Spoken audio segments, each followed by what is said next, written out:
e os destaques do mercado de commodities agrícolas com Silmar César Miller. Silmar, muito bom dia. Seja bem-vindo ao nosso programa mais uma vez. Obrigado pela sua participação. Meu caro João, muito bom dia. Bom dia aos nossos amigos do Terra Viva. Hora de dar aquela conferida no comportamento dos mercados agrícolas e financeiros no meio do dia, enquanto os negócios estão começando a acontecer, na verdade, nas principais bolsas internacionais, também no nosso mercado aqui no Brasil. Mercado financeiro, mercado de commodities. E é por onde a gente começa o nosso comentário, justamente pelo mercado financeiro. Dólar operando com forte alta nesse final de manhã de quarta-feira, 0,7% de valorização em relação ao fechamento de ontem, R$ 5,47 a cotação da moeda americana. Mercado argentino e outras questões, um assunto que a gente vai comentar daqui a pouquinho, foram declarações feitas pelo presidente Lula ontem sobre a questão do déficit fiscal, do orçamento, dos gastos públicos. Mercado de ações com queda, pela mesma razão, o índice Ibovespa na B3, queda de 0,3%. Lá fora, destaque para o petróleo que caiu ontem, tipo Brent, que é referência, inclusive, para o nosso da Petrobras, neste momento operando com forte alta de 1,2% na Bolsa de Londres, $84,70 o barril. Mercado de commodities agrícolas, soja subiu um pouco ontem, volta a subir, pelo menos por enquanto na manhã desta quarta-feira, 0,4%. Nos contratos com vencimento mais próximo da Bolsa de Chicago. Nesse caso aqui, a gente já está se referindo ao contrato de novembro, que é referencial para a nova safra americana, que está em véspera de colheita nesse momento. O Brasil está finalizando as suas exportações nesse segundo semestre, portanto, agora é a vez de conferir como é que anda a soja dos Estados Unidos, nosso principal concorrente. Milho também sobe 0,7%, trigo não é diferente, alta de 1,7%. Arroz em casca em Chicago também sobe 0,6%, portanto, o mercado de grãos aí com comportamento firme, pelo menos por enquanto na manhã dessa quarta-feira.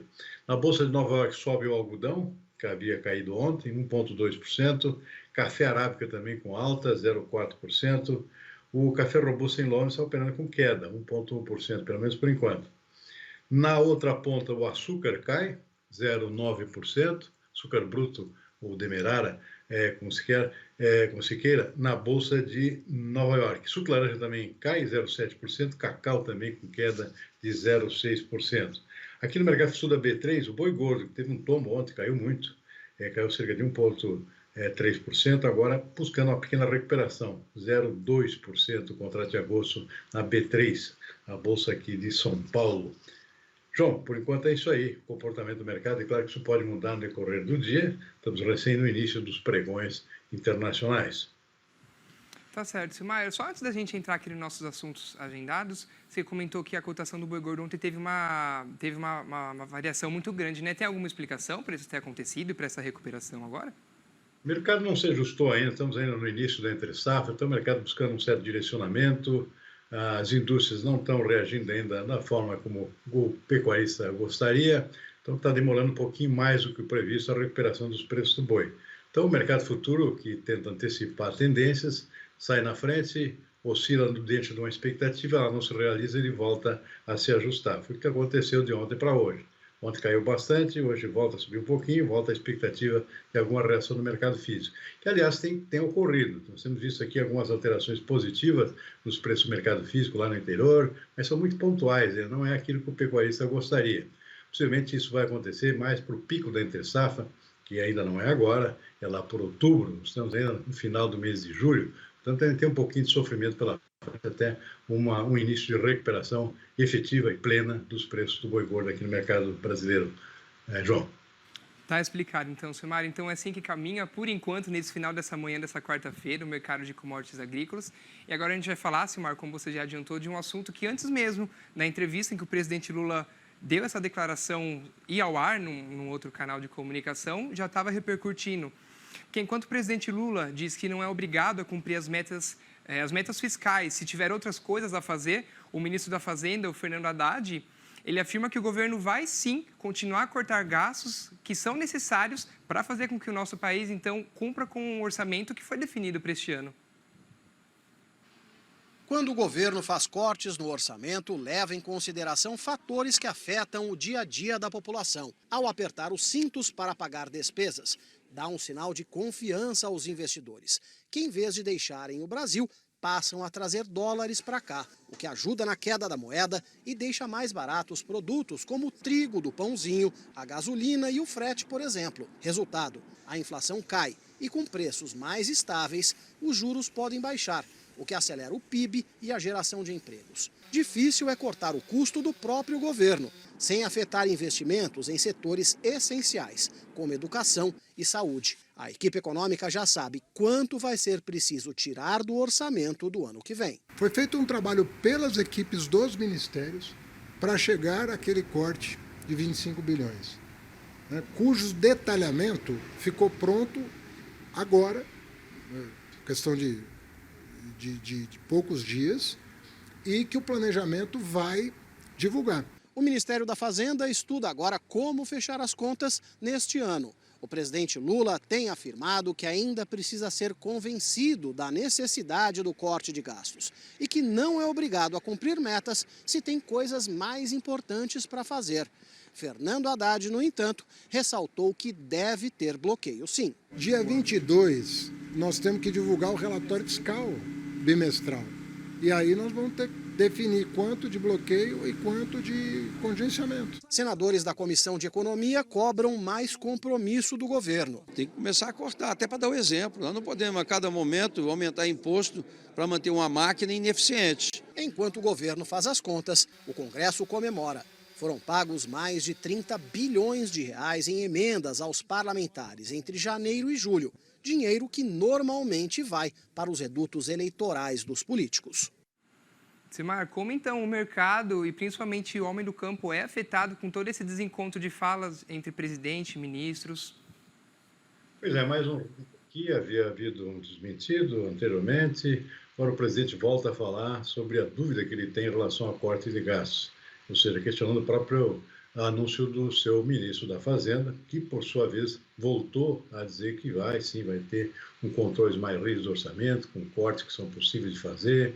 Em suma, não se entende dentro do próprio governo. Isso, claro, causa toda uma confusão, um barulho no mercado, e o mercado reage da forma como é tradicional, ou seja, sobe o dólar, cai a bolsa por conta das indefinições, das incertezas que param pela frente. Portanto, muito ruído e poucas certezas com relação ao que vai fazer o governo para controlar suas contas. O Congresso também não ajuda, né, com gastos cada vez maiores, contemplar os redutos eleitorais de cada um dos parlamentares, ou seja, nada contribui para um consenso aqui que leve realmente a um controle do gasto público e, consequentemente, favorecer um maior crescimento da economia. A gente vai ver daqui a pouquinho um comparativo do desempenho da economia brasileira em relação a outros países. Parece que é uma grande coisa, o Brasil está crescendo 2,5% do ano passado para esse ano, enquanto outros países com situação muito pior que a do Brasil, em termos de efeitos, inclusive, externos na sua economia, no caso da Rússia, por exemplo, estão tendo um desempenho bem melhor do que o PIB brasileiro. Portanto, está faltando realmente algum consenso aqui, e um consenso no sentido de realmente controlar gasto público. Não dá, o Brasil gasta demais, o próprio serviço público é ineficiente, e isso não leva a bom termo aqui as tendências de desempenho da economia do país, que é o que interessa, beneficiando toda a população. Das economias globais e do PIB do Brasil e do restante do mundo, a gente volta a falar aqui que o Fundo Monetário Internacional manteve a projeção de crescimento da economia global deste ano em 3,2%, mas, para o ano que vem, o FMI estimou um novo desempenho, um crescimento de 3,3% para a economia global. O número que foi apresentado é uma leve alta, é um leve crescimento em relação ao último relatório da instituição que foi divulgado em abril. O FMI explicou esse desempenho porque ele diz que a atividade econômica no mundo, é claro, evolui de uma forma muito divergente entre os países. E em muitas economias, houve surpresas neste ano. Mas os dados do primeiro trimestre decepcionaram, em especial, na economia do Japão e nos Estados Unidos. Por outro lado, o FMI disse que a Europa e a China apresentaram sinais mais positivos neste período do ano. Então, vou pedir para você, Simar, explicar um pouco para a gente o que realmente eles dizem e o que bate ou não com os dados da economia, até o que a gente observa até esse momento do ano. Bom, a FMI divulgou ontem uma nova estimativa do desempenho da economia global. A anterior foi em abril, então agora é uma correção, uma atualização, na verdade, das tendências da economia para esse ano e para o próximo também. E alguns dados aqui que chamam a atenção têm a ver, por exemplo, com os dados da Europa. A Europa, a zona do euro lá, com desempenho abaixo do que seria desejável, mas com um destaque lá que chamou bastante atenção, que é o desempenho da economia da Espanha. Totalmente divergente do restante dos vizinhos europeus. Espanha com crescimento previsto para esse ano de 2,4%, melhor que o brasileiro, e 2,1% para o ano que vem. E mais economia europeia na faixa de 0,5%, 0,7%, nada muito expressivo, no máximo 1%. Outro dado que chama a atenção, queda no desempenho da economia chinesa. A economia chinesa, que antes da pandemia crescia a taxa de 6,5%, 7%, reduziu esse ritmo, a gente lembra disso, e tenta buscar uma recuperação, que não está muito fácil. O desempenho do segundo trimestre veio abaixo da expectativa, e o FMI está prevendo que o crescimento para esse ano não deve passar de 5%, e deve cair para 4,5% no ano que vem. É melhor do que o brasileiro, mas bem abaixo dos padrões chineses que a gente está acostumado. O que chama atenção positivamente é o desempenho da economia da Índia. Realmente a Índia vem mostrando um crescimento sustentado de números bastante robustos nos últimos anos, e não é diferente esse ano. Crescimento de 7%. Ou seja, tem mantido o padrão nessa faixa de 7%, por ano que vem um pouco menos, 6,5%. Mesmo assim, é o grande destaque desse ranking aqui do FMI, que foi divulgado no dia de ontem. E um dado que chama muita atenção é da economia da Rússia. Para a Rússia, o FMI prevê um crescimento de 3,2% esse ano, com guerra e tudo, com os imensos gastos que a Rússia está tendo na guerra com a Ucrânia e com corte do desempenho da sua economia por conta de corte de importações de outros países, seja de gás natural, seja de outros produtos como petróleo. A Rússia realmente com dificuldades muito grandes de sustentar um crescimento econômico maior. Mesmo assim, cresce mais do que o Brasil, 3,2% esse ano.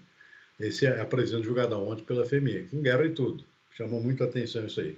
E para o Brasil, que já havia sido antecipado o desempenho, o recálculo do FMI já na semana passada, o crescimento é apenas 2,1% para esse ano.